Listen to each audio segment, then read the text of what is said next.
पाकिस्तान की संसद में नरेंद्र मोदी के खौफ का लाइव प्रसारण हुआ है। बस कुछ घंटों पहले हुआ है। हर 10 सेकंड में मोदी मोदी मोदी ही हुआ है।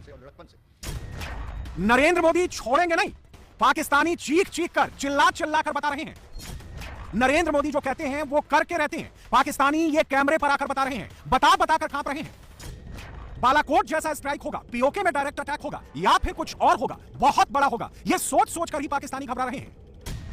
मोदी पाकिस्तान को रेगिस्तान बनाकर ही छोड़ेंगे। मोदी पाकिस्तान को धुआं धुआं कर देंगे। हम नहीं बचेंगे, फतेह हिंदुस्तान की होगी। यह कमेंट्री पाकिस्तान में हो रही है। सबकी सांसें अटकी पड़ी हैं।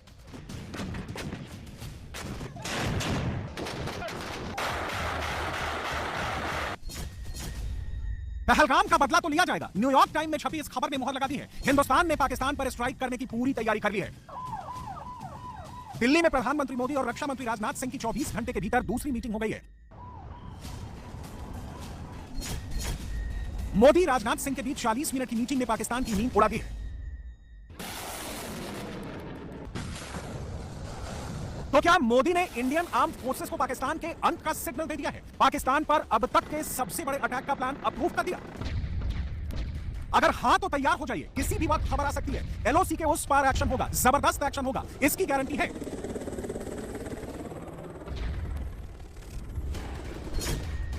और हिंदुस्तान के संभावित एक्शन का रिएक्शन इस्लामाबाद में दिखने लगा है। इस्लामाबाद से रावलपिंडी तक गहमा गहमी तेज हो गई है। धड़ाधड़ मीटिंग शुरू हो गई है। शहबाज शरीफ ने आनंद फानंद में 2 मई को होने वाली सीसीआई की मीटिंग 28 अप्रैल को ही बुला ली। इस वक्त पाकिस्तान का हर एक बंदा, फिर चाहे वो शहबाज शरीफ हो या फिर असीम मुनीर हो, सबके दिमाग में यही चल रहा है कि नरेंद्र मोदी करने क्या वाले हैं।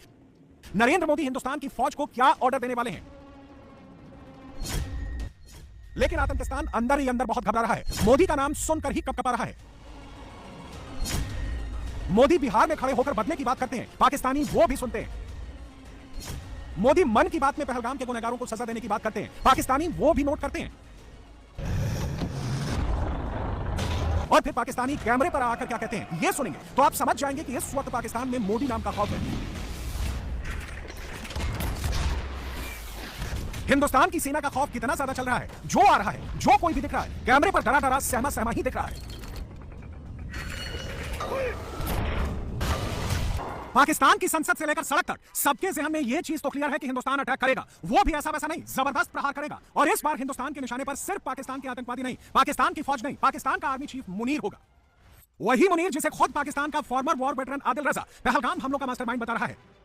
वही मुनीर जिससे खुद पाकिस्तान का एक आम शहरी छुटकारा पाना चाहता है और वो भारत से मुनीर के खात्मे की अपील कर रहा है।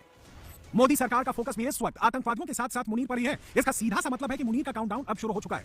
भारत के संभावित एक्शन से घबराया पाकिस्तान और पाकिस्तान के सारे ऐरे गहरे नत्थु खैरे नेता इन दिनों एटम बम चिल्ला रहे हैं। कह रहे हैं कि अगर भारत ने अटैक किया तो पाकिस्तान न्यूक्लियर अटैक कर देगा। सच तो यह है कि यह सिर्फ एक गीदड़भपकी है। पाकिस्तान न्यूक्लियर अटैक को छोड़िए, कन्वेंशनल वॉर में भी हिंदुस्तान के आगे नहीं देख सकता। ऐसा क्यों है, ये एक पाकिस्तानी से ही सुनिए। यानी एक तरफ पाकिस्तानी फौजी हैं जिन्हें तालिबान भी धूल चटा रहा है, बलोच लिबरेशन आर्मी भी धूल चटा रही है। जहां तक पाकिस्तानी आर्मी के टैंकों की बात है तो पाकिस्तानी खुद मान रहे हैं कि या तो उनमें जंग लग चुका है या फिर टैंकों को चलाने के लिए पाकिस्तान के पास तेल तक नहीं है। हिंदुस्तान के केस में ऐसा नहीं है। बालाकोट एयर स्ट्राइक के बाद इंडियन एयरफोर्स की फायर पावर में पहले से कई गुना ज्यादा इजाफा हो चुका है। बालाकोट और आज की तारीख में फर्क यह है कि भारत के पास अब राफेल फाइटर जेट्स भी हैं और S-400 भी हैं। भारत के पास पहले से ही S-400 के 3 स्क्वाड्रन आ चुके हैं जो ऑपरेशनलाइज्ड हैं और इन्हें पाकिस्तान बॉर्डर पर डिप्लॉय किया जा चुका है। पाकिस्तान की एयरफोर्स हिंदुस्तान पर अटैक के बारे में सोच भी नहीं सकती क्योंकि S-400 long range air defence missile system 400 kilometre तक की रेंज में आने वाले थ्रेट्स को हवा में ही उड़ाकर नष्ट कर सकता है। रही बात राफेल की, तो इसने भारतीय वायुसेना की ताकत में इतना इजाफा कर दिया है कि इसे पाकिस्तान पर एयर स्ट्राइक करने के लिए एलओसी को पार करके पाकिस्तानी एयर स्पेस में भी जाने की जरूरत नहीं पड़ेगी। राफेल में ऐसे हथियार मौजूद हैं जिन्हें भारत की एयर स्पेस में रहकर भी फायर किया जा सकता है, जो पाकिस्तान के भीतर 300 किलोमीटर तक तबाही मचा सकता है, पाकिस्तानी मिलिट्री इंस्टॉलमेंट्स को बर्बाद कर सकता है। यानी जो पाकिस्तान एटम बम की धमकी दे रहा है वो खुद भी ये जानता है कि अगर युद्ध हुआ तो उसे हिंदुस्तान की ताकत के आगे घुटने टेकने ही होंगे। और अब ये बात पाकिस्तानी भी खुलेआम स्वीकार कर रहे हैं, कैमरे पर आकर बता रहे हैं। भारत अटैक तो करेगा, दुनिया भी भारत का साथ देगी, पाकिस्तान को भाव तक नहीं देगी। पाकिस्तान में मोदी के गुस्से का आलम कैसा है, ये इस पोस्टर को पढ़ लीजिए। पाकिस्तानी लिख रहे हैं, युद्ध से शहबाज को डर लग रहा है। पाकिस्तानी लिख रहे हैं, मिलिट्री पावर में पाकिस्तान हिंदुस्तान के आगे टिक नहीं सकता। और अब तो पाकिस्तानियों को यह डर सताने लगा है कि कहीं पीओके में भारत इजराइल स्ट्राइक ना कर दे। और इसकी एक वजह ये तस्वीरें हैं। कुछ दिन पहले पाकिस्तान में हमास के आतंकवादियों का ग्रैंड वेलकम हुआ था। पीओके में हमास के आतंकियों के लिए पाकिस्तानी आतंकियों ने जलसा बुलाया था, उनसे तकरीरें कराई थी। उस वक्त हमास ने लश्कर तैयबा जैश के साथ हाथ मिलाकर भारत विरोधी प्लान बनाया था और अब पाकिस्तानियों को लग रहा है कि कहीं इजराइल भी भारत के साथ मिलकर पाकिस्तान की ऐसी तैसी न कर दे। अभी तो हिंदुस्तान ने सिर्फ एक हिंट दिया है, अभी तो मोदी ने सिर्फ बदले की बात कही है, कल्पना से बड़ी सजा देने की बात कही है। पाकिस्तान की सांसें अभी से फूलने लगी हैं भारत के तेवर देखकर। हर घंटे हर रात पिछले 6 दिनों से पाकिस्तान में युद्ध का सारन बज रहा है और पाकिस्तानी 65 और 71 याद करके 25 के बारे में सोचकर अभी से घबराने लगे।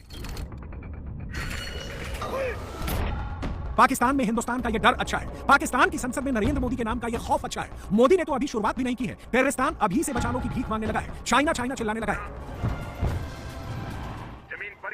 लेकिन पता तो उससे भी है, मोदी ने इरादा कर लिया है, पाकिस्तान को रेगिस्तान में तब्दील करने का प्लान बना लिया है। 36 + 26 ये कैलकुलेशन पाकिस्तान को परेशान कर रही है। 36 राफेल भारत आ चुके हैं और 26 और आने वाले हैं। 36 राफेल फाइटर जेट्स इस वक्त हिंदुस्तान में तैनात हैं। 18 अंबाला में है, 18 हाशिमुरा में है और इनकी रेंज में पूरा पाकिस्तान आता है, लाहौर, बहावलपुर, रावलपिंडी, कराची तक। और 26 अभी आने बाकी हैं। आज ही डील साइन हुई है, 62,000 करोड़ रुपए की डील। नए 26 राफेल नेवी को मिलेंगे, ये समंदर का सितारा होंगे और इनकी रेंज में होगा पूरा पाकिस्तान। अब पाकिस्तान के किसी अड्डे को उड़ाने के लिए, किसी भी आतंकवादी को मारने के लिए पाकिस्तान में दाखिल होने की जरूरत नहीं है। अंबाला से मिसाइल चलेगी और लाहौर में टारगेट निपट जाएगा।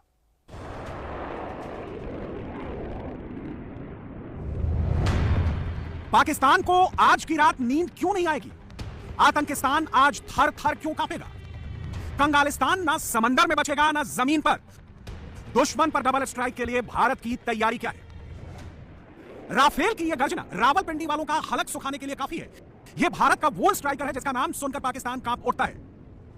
अब इसकी ताकत डबल हो गई है। एयरफोर्स के पास 36 और अब नेवी के पास 26, कुल मिलाकर राफेल के 62 स्ट्राइकर भारत के पास हैं। भारत और फ्रांस के बीच दिल्ली में राफेल एम विमानों की डील साइन होते ही पाकिस्तान में हड़कंप मच गया। बात बात पर परमाणु हमले की धमकी देने वाला पाकिस्तान शुतुरमुर्ग की तरह रेत में सिर छुपाने की जगह ढूंढने लगा। वजह जान लीजिए। भारत के नए राफेल परमाणु प्रहार की क्षमता से लैस हैं। समंदर से उड़कर पाकिस्तान के परमाणु अड्डों को तबाह कर सकते हैं। समंदर में दुश्मन पर कभी भी कहीं भी एंटी शिप स्ट्राइक कर सकते हैं। भारत को यह ताकत नरेंद्र मोदी की सरकार ने दी है। 2014 में मोदी ना आते तो फ्रांस से राफेल भारत नहीं आता। दुश्मन के सामने आसमान और समंदर में भारत कभी इतना ताकतवर नहीं होता। फ्रांस से मोदी जो राफेल एम नेवी के लिए ला रहे हैं, उनकी ताकत से पड़ोसी दुश्मन क्यों थर्राता है, यह भी जान लीजिए। राफेल एम 1 सेकंड में 300 मीटर की ऊंचाई पर जा सकता है और 1 मिनट में 18,000 मीटर की ऊंचाई पर जाकर दुश्मन पर कहर ढा सकता है। इस मामले में पाकिस्तान के F-16 और चीन के J-20 पर राफेल एम भारी पड़ता है। राफेल एम उड़ान भरने के बाद 3700 किलोमीटर दूर तक हमला करने में सक्षम है। इन्हें विमान वाहक पोत INS विक्रांत पर तैनात किया जाएगा। पहलगाम हमले के बाद INS विक्रांत को अरब सागर में करवार तट के पास तैनात किया गया है। करवार तट से कराची तक की दूरी 1342 किलोमीटर है। रावलपिंडी, जहां पाकिस्तान की आर्मी का हेडक्वार्टर है, उसकी दूरी 2085 किलोमीटर है। पाकिस्तान की राजधानी इस्लामाबाद करवार तट से 2100 किलोमीटर दूर है। पाकिस्तान का लाहौर शहर करवार तट से 1855 किलोमीटर दूर है। राफेल एम में कई ऐसी मिसाइलें हैं जो दुश्मन की सीमा में घुसे बगैर उसे तबाह कर सकती हैं। उनका एक एक डिटेल देंगे, लेकिन पहले यह जान लीजिए कि जिस युद्धपोत INS विक्रांत पे इन्हें लगाया जाएगा, उससे दुश्मन क्यों दहलता है। INS विक्रांत एक साथ 40 फाइटर जेट को लेकर समंदर में चल सकता है। अभी इसमें MiG-29 के और 10 KMA OV-K-A-31 हेलीकॉप्टर के 2 स्क्वाड्रन मौजूद हैं। इनमें 64 बराक मिसाइलें लगी हैं। इसके अलावा शक्तिशाली ब्रह्मोस मिसाइल से भी लैस है। सोचिए, जब INS विक्रांत पर राफेल एम का पूरा स्क्वाड्रन आ जाएगा तो इसकी ताकत और मारक क्षमता कितनी बढ़ जाएगी। राफेल एम जब दुश्मन पर अटैक करता है तो 2205 किलोमीटर प्रति घंटे की टॉप स्पीड से जाता है। राफेल एम को पाकिस्तान के कराची पोर्ट को तबाह करने में सिर्फ 35 मिनट लगेंगे।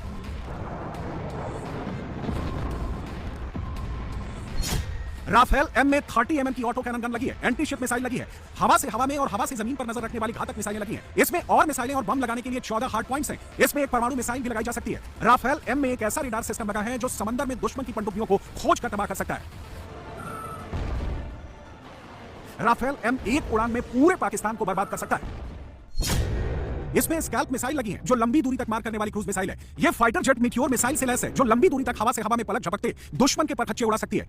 इसमें 500 से 2000 पाउंड के लेजर गाइडेड बम लगे हैं जो हवा से जमीन पर सटीक हमला करने में सक्षम है। यह सीमा पार आतंकी अड्डों और दुश्मन के बंकरों को तबाह कर सकते हैं। इसमें हैमर GPS बम लगे हैं जो हवा से जमीन पर सटीक हमला कर दुश्मन को तबाह कर सकते हैं। इसमें नॉन गाइडेड क्लासिकल बम भी लगे हैं जो आगे बढ़ती दुश्मन की टुकड़ी पर कहर ढा सकते हैं।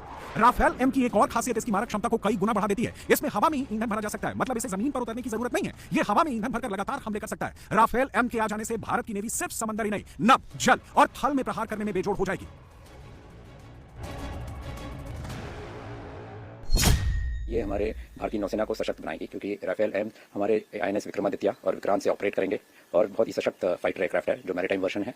और इनके जो क्षेपणास्त्र और इनके जो आधुनिक यंत्र हैं इनमें, इससे हमारे नौसेना और हमारे भारतीय युद्ध या किसी भी युद्ध के इसमें हिंद महासागर में हमें सशक्त बनाने में बहुत मदद करेंगे। इस आधुनिक जो राफेल एम को हम अगर हमारे नौसेना में शामिल करेंगे, इससे हमें जो नया एयरक्राफ्ट जो बनाना है खुद का, जिससे हम आत्मनिर्भर हो जाएंगे। तो हमने LCA नेवी तो INS विक्रांत से उड़ाया ही है, लेकिन हमें चाहिए कि एक multi role, multi dimensional and capable aircraft चाहिए। तो उसका हम इस राफेल एम से हमें बहुत ही फ़ायदा होगा कि जब हम अपना twin engine deck based fighter बनाएंगे तो उसमें इसकी जो काबिलियत है उसको हम इसमें अमल में लाएंगे। राफेल एम की लंबाई 50.1 फीट और वजन 15,000 किलो है। इसमें एक बार में 11,202 लीटर ईंधन भरा जा सकता है। यह सिंगल और डबल सीटर है। भारत ने फ्रांस से 22 सिंगल सीटर और 4 डबल सीटर राफेल एम विमानों का सौदा 63,000 करोड़ में किया है। यह पहलगाम हमले का एक नया वीडियो आया है और इसमें एक नया सुराग भी सामने आया है। ये वीडियो गुजरात के रहने वाले ऋषि भट्ट ने वहां मौजूद थे, उन्होंने बनाया। ऋषि भट्ट का कहना है कि जैसे ही पहलगाम में उन्होंने पहली गोली की आवाज सुनी, उनके साथ मौजूद शख्स ने अल्लाहू अकबर का नारा लगाने शुरू कर दिया। कौन था ये नारा लगाने वाला? इस आतंकी हमले के दौरान वहां मौजूद स्थानीय लोगों का क्या रिएक्शन था? इन सब मुद्दों पर हमारे संवाददाता निर्णय कपूर ने ऋषि भट्ट से बात की। आतंकवादियों में से एक का हुलिया आर्मी जैसा था और बाकी लोग 2 आदमी जो ग्राउंड में थे, हमने उनको देखा। एक बंदा जो था वो हाइट बॉडी में अच्छा खासा था, उसने पठानी कपड़े पहने हुए थे, सर पे टोपी पहनी थी। और दूसरा बंदा जो था वो इंडियन आर्मी जैसे कपड़े में था, मतलब मिलिट्री कपड़े में था वो बंदा। हाँ, इसलिए जब एक्चुअल में मिलिट्री हमको रिसीव करने आई और हमको कवर किया, तब काफी सारी महिला उसके अंदर डर गई थी कि ये लोग हमको मार ना डाले, ये लोग हमको मार ना डाले। पर उन लोगों ने काफी तरीके से कन्विंस करके फिर सबको नीचे लेके आए। उस वक्त आपको रियलाइज हुआ जब आप जिपलाइन पे थे कि आप इतने लकी हो के बच गए नीचे जाने से? सर उस टाइम पे तो एक ही चीज थी, यहाँ से बच के निकलना है। इस तरह से लोगों को रोक रोक के पूछ के और पॉइंट ब्लैंक रेंज से रिलीजन पूछ के उन लोगों ने करीबन 9 लोगों को गोली मारी है, वो भी रिलीजन पूछ के। बाकी सारे जो लोग मरे वो कैसे, जैसे मैंने आपको बताया कि हम दौड़ के गेट पे जा रहे थे और गोलियां लगी और वो लोग दौड़ते दौड़ते गिर गए। बाकी ऐसे लोग टोटल 17-18 टूरिस्ट हमारे सामने मरे थे और वहाँ की लोकल पब्लिक है वो भी 5-6 लोग मरी हुई है। तो ये पूछ रहे थे पहले वो आपने खुद? हाँ, वो पूछ रहे थे पहले। मेरी वाइफ के सामने 2 लोगों को मारा, उन लोगों को भी पहले रिलीजन पूछा और फिर मारा। अच्छा, हाँ। तो ये आप जब जिपलाइन पे खड़े हुए थे और जब नीचे मूव कर रहे थे तब आपकी वाइफ ने चला क्या? हाँ, मैं जैसे नजदीक आया, वो लोग एंड पॉइंट से दौड़ते दौड़ते आगे की साइड आ रहे थे और फिर वो चिल्ला रही थी, तब मैं कूद के फिर निकल गया, क्योंकि तब तक मुझे भी मालूम पड़ गया था कि आतंकी हमला हुआ है। तो शुरू में ये लोग किसी को चेज नहीं कर रहे थे, जा जाके पकड़ पकड़ के पूछ के मार रहे थे? नहीं, चेस नहीं कर रहे थे। वो लोग आते थे यहाँ पे, समझो एक फैमिली बैठी है, फोटोग्राफ ले रहे हैं, जाके उसका रिलीजन पूछते हैं और गोली मार देते हैं। जैसे वहाँ पे स्नैक स्टॉल्स थे, वहाँ पे एक बंदा मैगी खा रहा था पूरी फैमिली के साथ, आपने देखा होगा मीडिया में, उसको और उसके लड़के को दोनों को गोली मार दी। तो वो लोग वहाँ पे मैगी खा रहे थे, तो वहाँ पे जाके वो दोनों को गोली मार दी उन लोगों ने। तो और आसपास लोगों से क्या सुना आपने फिर बाद में? नहीं, उस टाइम पे तो मैं किसी से वहाँ पे बात करने भी नहीं रुका था, क्योंकि वहाँ से निकलना ही था। जैसे हम नीचे पार्किंग में पहुंचे, हम तुरंत हमारी टैक्सी में बैठ के श्रीनगर चले गए थे। तब मेरे को और मेरे बड़े भाई को ये चीज़ रियल हुई कि ये बंदा ऐसे 3 वर्ष बोल रहा है, उसके बाद फायरिंग हुई, उसके आगे के एक भी वीडियो में फायरिंग या ऐसा कोई डर का माहौल नहीं है। तो उस हिसाब से वो बंदे पे हमको थोड़ा डाउट हो रहा है और मैंने वो आर्मी को वो वीडियो सबसे पहले 23 तारीख को रात को 12:30 बजे ही मैंने सेंड किया कि सर इसमें से आपको कुछ क्लू मिल सकता है कि कुछ भी मेरे मोबाइल में ये चीज़ कैप्चर हुई है कि ये बंदा पढ़ रहा है, ये बंदा 3 बार बोल रहा है और फिर फायरिंग स्टार्ट हो रही है। और ये मेरे मोबाइल में कैप्चर था, तो ऑफकोर्स हम गवर्नमेंट में जो 2 बंदे थे, एक बंदा पीछे जो स्टेयर होती है वहाँ पे बैठे बैठे कुछ पढ़ रहा था, उर्दू ही किताब थी वो पढ़ रहा था। दूसरा बंदा जो था वो जिप लाइन सबको करवा रहा था। और जब मेरी बारी आई ना, तब वो अल्लाहू अकबर 3 बार बोल रहा है और 3 बार उसका बोलने का खत्म हुआ और फायरिंग शुरू हुई और मैं जिप लाइन में मेरे को धक्का मार कर। हाँ, तो मुझे ऐसा लग रहा है कि आगे के वीडियो आप देखोगे, हाफ एन आवर के सारे वीडियोस, फोटोज ये वगैरह, तो वहाँ पे कोई इंसिडेंस ऐसा नहीं लग रहा है आपको कि यहाँ पे कुछ हो सकता है। पर वो बंदा जब 3 बार बोल रहा है, उसके बाद ही फायरिंग स्टार्ट होना, उसके बाद सब लोग मरना, तो वो बंदे पे मुझे थोड़ा डाउट था। तो मैंने वो आर्मी अफसर जो है उनको सेंड किया था।